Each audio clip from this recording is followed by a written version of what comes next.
I'm Nicole Lappin, the only financial expert you don't need a dictionary to understand. It's time for some money rehab.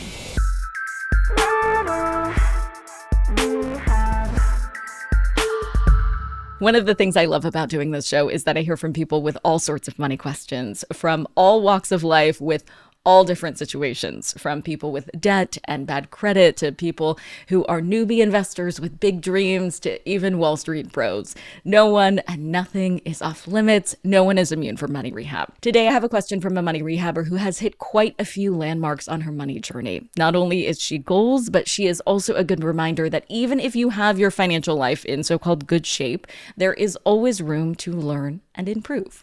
Here she is. Hey, Nicole. My name is Jen Sunday.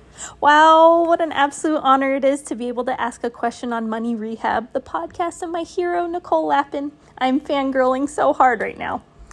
Okay, I digress. Here is my situation. I am trying to create additional revenue streams through investing in dividend stocks. I'm a new mom and I work full-time, so the time I used to dedicate to my side hustle is now spent elsewhere, at least for now. To date, I have solely chosen to reinvest any dividend revenue I earn. Is there a ratio that you could recommend of how much I should set to reinvest versus how much I should set to pay out so that I have additional money coming in? Thank you. Jen, sis, I am so proud of you. You are absolutely killing it. Also, you just are the best and made my day. But also, you have been setting aside money on creating an asset that can grow in value or be used as an income stream in times of need like now. High freaking five. Before I dig into your question, I want to add a little background to your question for anyone who's listening and is going, WTF is a dividend? I have algebra PTSD. Here's the background. There are companies that give little pieces of their profits back to investors as a thank you for investing, but also to incentivize those investors to stay invested, literally. These little pieces of profits are called dividends. Some of these companies also offer what are called DRIPs, that stands for Dividend Reinvestment Plans, which also allows shareholders to automatically reinvest their dividends. In other words, instead of just taking the cash gift, reinvesting the cash back into the company in exchange for more stock. DRIPs are awesome because you can turn your dividends into essentially compound interest, which we absolutely love. And it's entirely a set it and forget it method so that you can grow the amount of stock that you own without needing to keep manually buying the stock yourself, which also means you get to skip the transaction fees.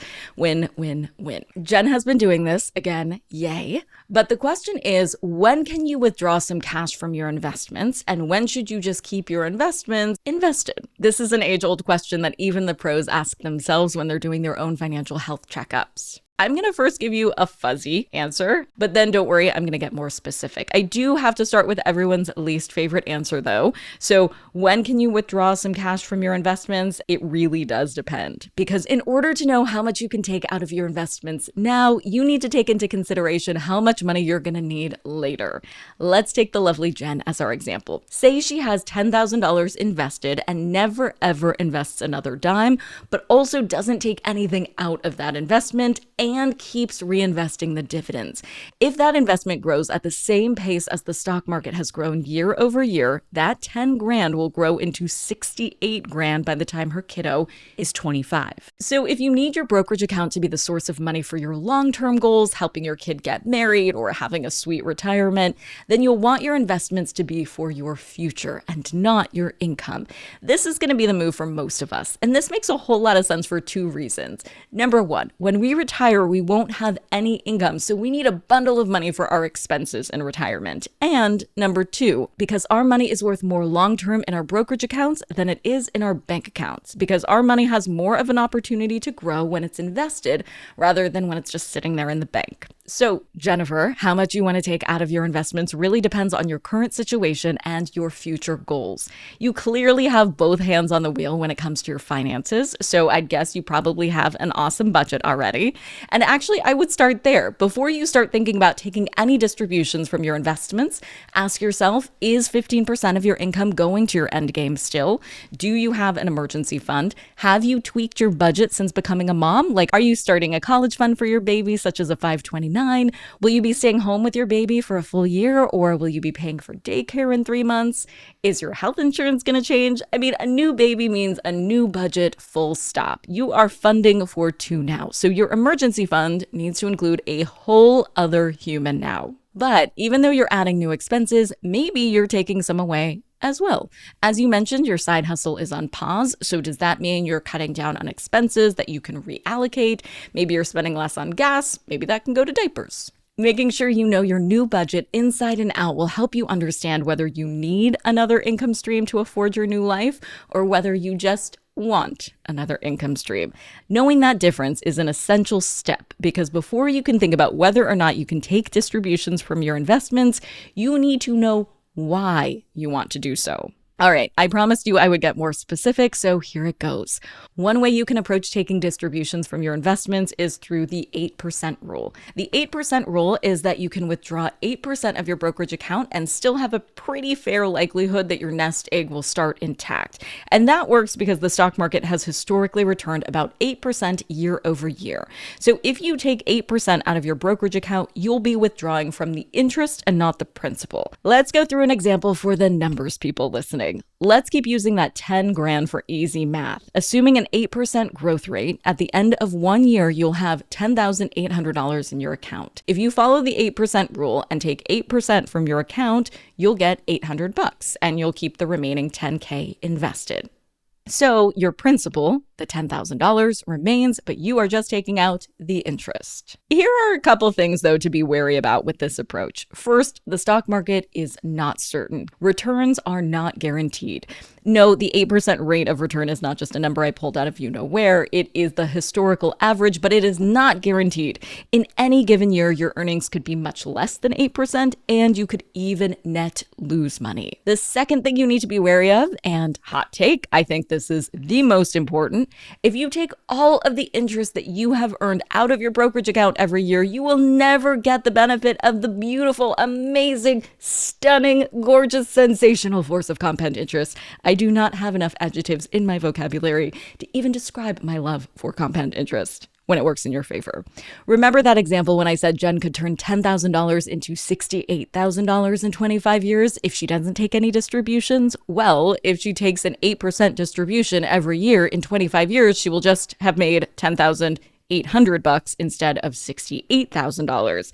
I'm going to let that sink in for a sec. Of course, there are some middle-of-the-road options that are between the 8% rule and taking zero distributions forever and ever.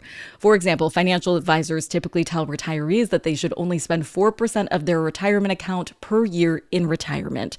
And that's in part because retirement portfolios typically aren't earning 8% because they hold more conservative investments and therefore only typically throw out a 4 to 5% yield. Jen, even though you're not thinking about retirement just yet, it is a good idea to borrow from this playbook and take a lower percentage than 8% if you're going to take anything at all. Because again, this calculation is going to be dependent on your goals and how you think your life is going to shake out. If you're expecting to come into some sort of inheritance in 30 years, or your mortgage will be paid off and you're going to have more money to play around with, your long-term investments are less critical and you can withdraw more now. But in most cases, the best financial move is to limit any withdrawals from your investments. And if you're looking for another source of income, look at just that, income. Jen, you mentioned that you hit pause on your side hustle. Well, maybe you want to find someone who can press play again on that side hustle and maybe split the profits with them. And that way you can have some extra income coming in now without needing to take it away from your future self. For today's tip, you can take straight to the bank. If hearing Jen's story inspired you to start investing for some more passive income, the stock market isn't your only option. You could also check out treasuries or CD ladders. These are lower risk investment vehicles that will regularly provide you with returns. And unlike the stock market, with CDs and treasuries, your yield is guaranteed. Money Rehab is a production of Money News Network. I'm your host, Nicole Lappin. Money Rehab's executive producer is Morgan Lavoie. Our researcher is Emily Holmes. Do you need some money rehab? And let's be honest, we all do. So email us your money questions, moneyrehab@moneynewsnetwork.com, to potentially have your questions answered on the show or even have a one-on-one intervention with me. And follow us on Instagram @moneynews and TikTok @moneynewsnetwork for exclusive video content. And lastly, thank you. No, seriously, thank you. Thank you for listening and for investing in yourself, which is the most important investment you can make.